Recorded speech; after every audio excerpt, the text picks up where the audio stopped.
Amanat Inspektur Upacara, pasukan diistirahatkan.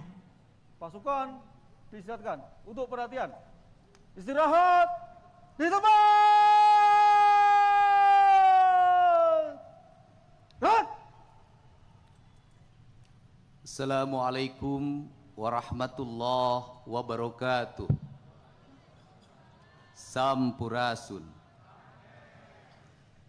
Yang saya hormati Wakil Gubernur Jawa Barat, yang saya hormati Ketua DPRD Provinsi Jawa Barat, Kapolda Jawa Barat, Kepala Kejaksaan Tinggi Jawa Barat, yang mewakili Pangdam 3 Siliwangi, Ketua Pengadilan Tinggi Jawa Barat, Ketua Pengadilan Tinggi Agama Jawa Barat,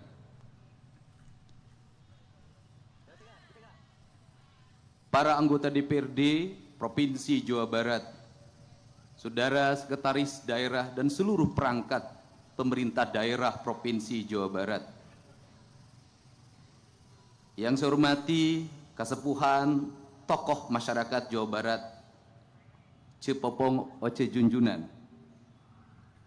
Bapak Ahmad Heriawan, Bapak Iwa Kartiwa, Ibu Wawan Ridwan, Ibu Tuti Setia Hidayat, Ibu Emi Suryaman, seluruh pimpinan tinggi, para pejabat baik sipil maupun TNI di seluruh wilayah Provinsi Jawa Barat. Sebelum kita memulai mendengarkan sambutan apa yang saya sampaikan, kita menyampaikan doa atas meninggalnya Ibu Solihin GP.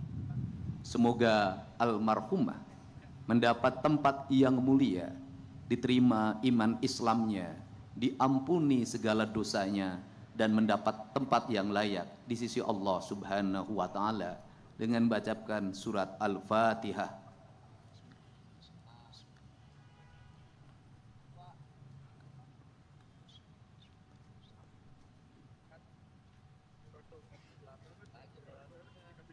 Para pejuang kemerdekaan Republik Indonesia,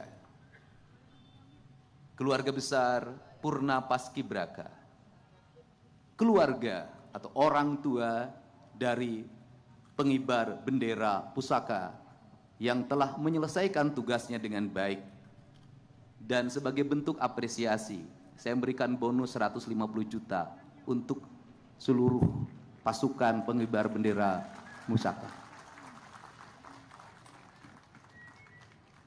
Pada pagi hari ini kita bersama-sama melakukan renungan dan evaluasi diri melalui memahami hikmah secara mendalam tentang makna kemerdekaan Republik Indonesia yang hari ini memasuki tahun yang ke-80. Seluruh jajaran peserta upacara dari seluruh korps TNI Angkatan Darat, Angkatan Laut, Angkatan Udara, Kepolisian, dan juga ada barisan pasukan yang baru selesai mengikuti pendidikan Pancawaluya di Korps Marinir Cilandak, Jakarta, yang berbaris dengan rapi, memperlihatkan kesetiaan dan menunjukkan pada semua bahwa aku adalah anak Indonesia. Kalau diberi kesempatan, kalau diberi pendidikan, aku setara dengan yang lain.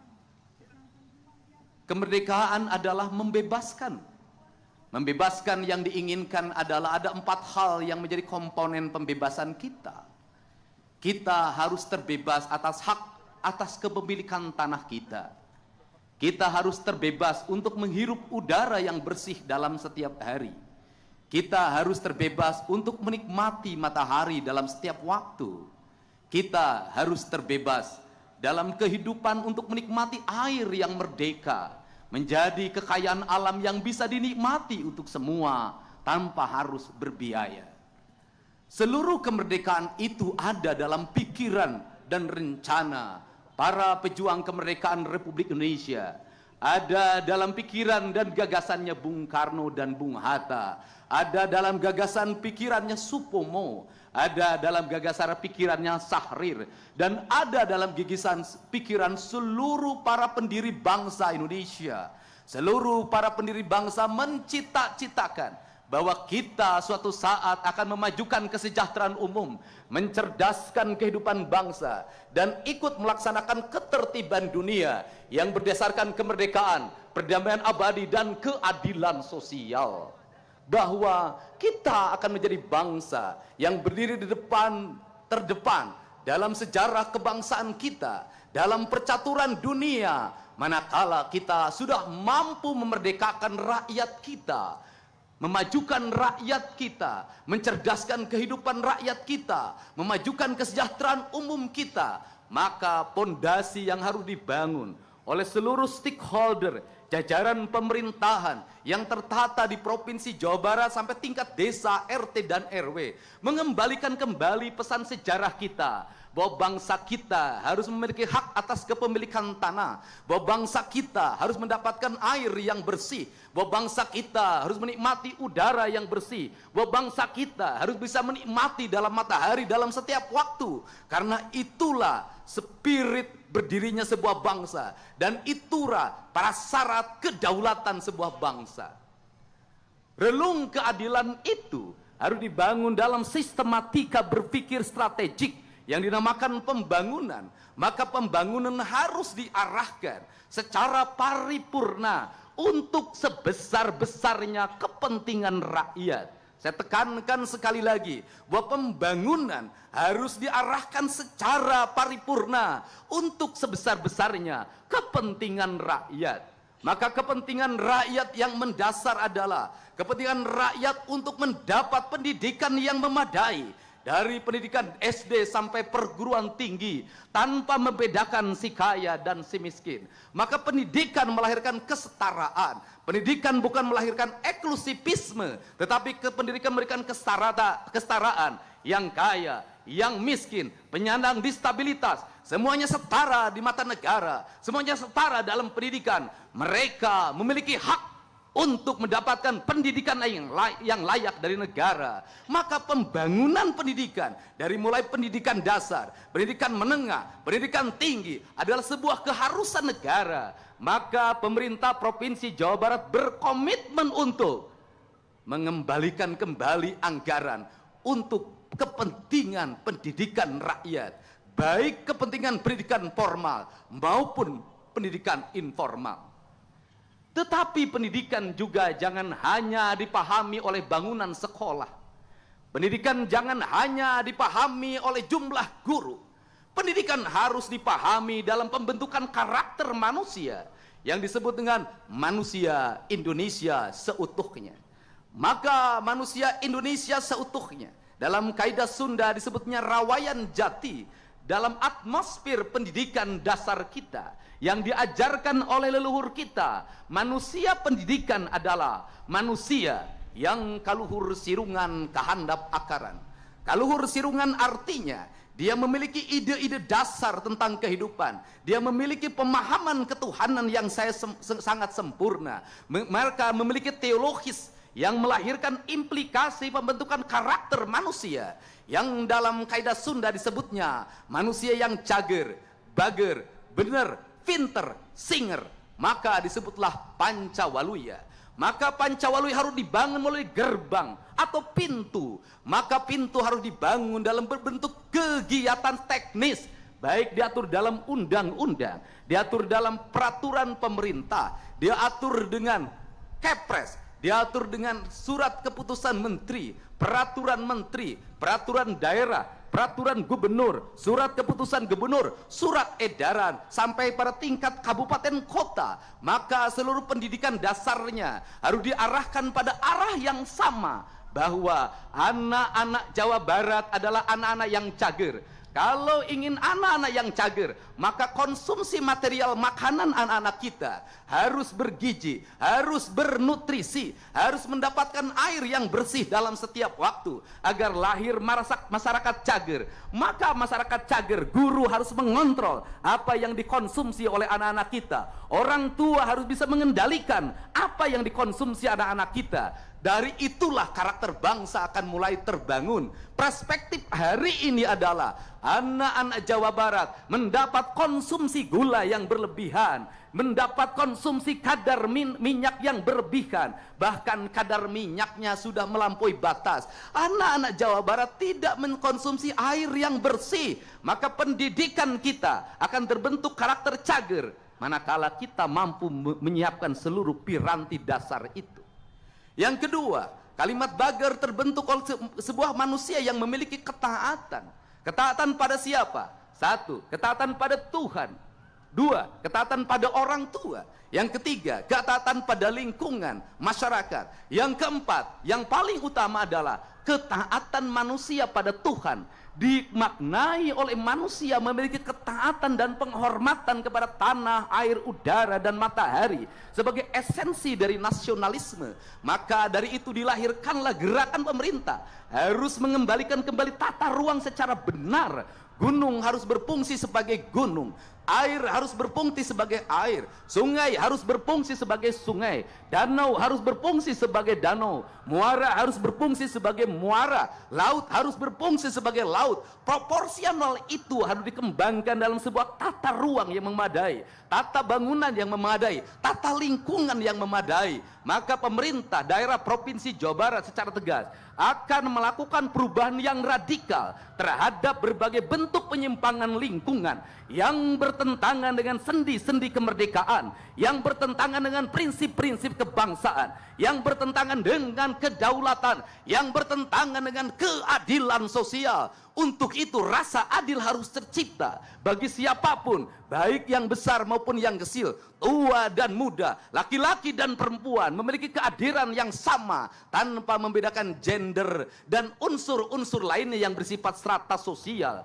Maka inilah cita-cita kebangsaan. Kemudian yang ketiga, benar artinya dipahami sebagai sikap transparan dan terbuka, di mana pemimpin yang benar adalah pemimpin yang terbuka terhadap apa yang dilakukan, benar transparan dalam pengelolaan anggaran, benar dalam perencanaan, benar dalam pelaksanaan, benar dalam evaluasi. Maka pembangunan dipahami bukan hanya sebagai output, tetapi juga outcome, benefit bagi kepentingan rakyat. Maka rencana pembangunan harus diarahkan. Apakah sebuah kegiatan ini memiliki makna bagi stimulus ekonomi, memiliki makna bagi keadilan, memiliki makna bagi perubahan, maka komponen itu tidak boleh menjadi komponen aksesoris yang harus terbuka, di mana masyarakat bisa mengaksesnya langsung terhadap pemerintah. Kerangka berpikir material digital adalah bukan kerangka aksesoris, tetapi kerangka transparansi di era digital yang harus dilakukan oleh kita bersama. Kemudian yang ketiga, pinter. Maka prioritas yang ketiga adalah pinter. Pinter adalah sebuah kerangka manusia yang melahirkan watak bahwa dia memiliki kecermatan intelektual. Maka dia memiliki kemampuan membaca, dia memiliki kemampuan menulis dengan baik. Maka kita harus melakukan evaluasi otokritik terhadap problem yang terjadi di Jawa Barat. Kalau ada anak SMP yang tidak berhitung, kalau ada anak SMP yang tidak bisa membaca, kalau ada anak SMA yang tidak ngerti matematika dasar, mereka nanti tergopoh-gopoh ketika memasuki dunia industri, mereka tergopoh-gopoh ketika memasuki dunia pekerjaan, mereka memiliki ketahanan fisik yang lemah ketika memasuki TNI, Polri. Maka ini adalah piranti harus segera dibenahi. Pemerintah yang baik adalah pemerintah yang berani melakukan evaluasi terhadap seluruh kekurangan-kekurangan yang dimiliki. Yang kelima adalah singer. Singer artinya manusia yang mau bangun pagi. Singer artinya manusia yang mau berlari cepat. Singer artinya manusia yang mau berjalan lebih cepat dari orang lain. Kelemahan bangsa kita adalah, kelemahan warga Jawa Barat, dia pinter, tapi dia pemalas. Dia pinter, tetapi dia lemah. Dia pinter, tapi dia tidak mau berkompetisi. Maka cager, bager, bener, singer, pinter adalah sebuah kerangka berpikir tentang kesempurnaan manusia. Maka manusia itu disebutlah manusia Indonesia seutuhnya. Maka pada pagi hari ini, atas nama pemerintah Provinsi Jawa Barat, saya menyampaikan permohonan maaf pada seluruh masyarakat Jawa Barat apabila masih ada anak Jawa Barat yang tidak bersekolah SD. Masih banyak anak Jawa Barat yang tidak bisa meneruskan SMP karena tidak punya seragam. Masih banyak anak Jawa Barat yang berhenti sekolah karena ketidakmampuan biaya. Maka dari itu adalah dosa besar yang kita pikul bersama. Seluruhnya harus terevaluasi dengan baik. Tidak boleh peristiwa itu terjadi lagi. Karena tidak boleh peristiwa itu terjadi lagi, maka kita harus berani melakukan koreksi. Selain itu, saya juga menyampaikan permohonan maaf karena masih banyak rakyat kita yang pulang dari rumah sakit secara paksa karena BPJS-nya tidak mengcover. Masih banyak rakyat kita yang mau masuk rumah sakit, BPJS perorangannya mati, tidak terbayarkan, sehingga mereka mengalami penderitaan dan mungkin mereka meninggal tanpa pelayanan. Atau mereka yang BPJS-nya tercover, terbayarkan, dijamin oleh pemerintah, tetapi tak sanggup diam di rumah sakit karena seluruh dapurnya terhenti karena tak ada beras, tak ada minyak goreng, tak ada bahan pangan yang dimakan, berbaring di rumah sakit melahirkan penderitaan yang lama. Maka dari itulah negara harus senantiasa hadir. Saya mengajak pada seluruh jajaran aparatur pemerintah di Provinsi Jawa Barat, para ketua RT, ketua RW, kepala desa dan kelurahan, para camat, bupati dan wali kota, untuk senantiasa membuka layanan terbuka bagi masyarakat, agar masyarakatnya bisa mengadu terhadap apa yang dia alami. Agar kepala desa membuka rumahnya, menerima rakyatnya dalam setiap waktu, sehingga keluh kesahnya bisa dijawab. Agar para camat juga sama, agar para bupati, wali kota juga sama. Seluruh jajaran kalau dilakukan secara kolektif, maka sendi-sendi penderitaan itu akan segera terselesaikan.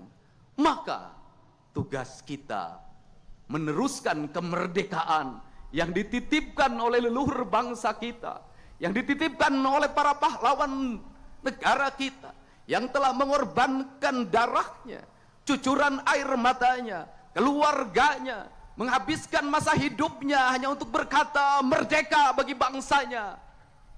Hari ini dalam keadaan bahagia karena negara yang dititipkannya mampu dikelola dengan baik oleh para penerusnya yang memegang tahta kekuasaan baik di legislatif, eksekutif maupun yudikatif. Tetapi sebaliknya, manakala kita menjadi pengkhianat dari apa yang dia titipkan, maka pada saat ini leluhur kita, para pahlawan kita mengalami kesedihan dan kepedihan yang tiada tara. Kenapa? Apa yang dicita-citakan, apa yang dikorbankan menjadi kesia-siaan karena penerusnya tak mampu mewujudkan seluruh gagasan dan pikirannya. Semoga kita semua, termasuk yang paling utama diri saya, menjadi manusia yang tersadarkan, manusia yang tercerahkan bahwa jabatan yang diemban bukanlah warisan, tetapi titipan yang harus dikelola secara sempurna demi kemakmuran, kemajuan rakyat. Saya ucapkan selamat Hari Kemerdekaan Republik Indonesia yang ke-80. Dirgahayu Negara Kesatuan Republik Indonesia. Sekali merdeka, tetap merdeka. Assalamualaikum warahmatullahi wabarakatuh. Siap!